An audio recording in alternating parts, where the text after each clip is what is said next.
মানে প্রথমে আমরা এই কন্ট্রোলারটায় তিনটা বাটন আছে, প্রথমে সেট, এরপরে প্লাস, তারপর মাইনাস। তো প্রথমে আমরা সেট বাটনটা চাপ দিয়েই ছেড়ে দিব, সঙ্গে সঙ্গে ছেড়ে দিলে লেখাটা লাফাইতে থাকবে। এখানে আপনি প্লাস বাটনে চাপ দিয়ে দিয়ে এখানে 37.7 সেট করবেন। প্লাস বাটনের চাপ দিয়ে দিয়ে 37.7 সেট যখন চলে আসবে তখন সেট বাটনের চাপ দিয়ে এটাকে সেট করে দিবেন, অর্থাৎ 37.7-এ গেলে বাল্বটা বন্ধ হবে। এখন যেটা আমরা করব, এই সেট বাটনটা আবার চাপ দিয়ে ধরে থাকব। ধরে থাকলে প্রথমে P0 আসবে।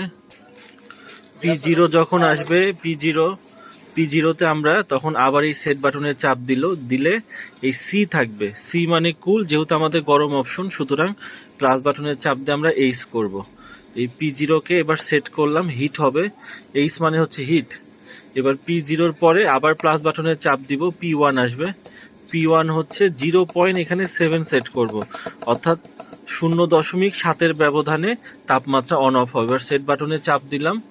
এবার হচ্ছে আবার P1 আসলো, P1-এ প্লাস বাটন চাপ দিব। এবার P2 আসবে। P2-কে আবার আমরা সেট করব, এখন এখানে 110ই থাকবে। এরপরে P3 দেখব, P3-তে -50-50ই থাকবে। এবার P3, P4-এ এই 0.00 থাকবে। এখানে P4-এ ডিফারেন্স থাকবে না, 0.0। যারা ক্যালিব্রেশন করতে চান তারা এই 0.00 রাখবেন এখানে। এরপরে P5-এও আমাদের থাকবে হচ্ছে 0। এরপরে P6-এ দেখবেন কাজ করতেছে না, তার মানে P6 ঠিক আছে। এরপরে P7-এও 50 থাকবে। এরপরে P8 মানে পুরোটাকে কি আপনি চেঞ্জ করবেন নাকি এখানেই রাখবেন? তো আমরা চেঞ্জ করব না, আমরা এখানেই রাখবো। এরপরে আমরা যখন ছেড়ে দিব তখন এই জিনিসটা আগের অবস্থানে ফিরে যাবে আস্তে আস্তে করে।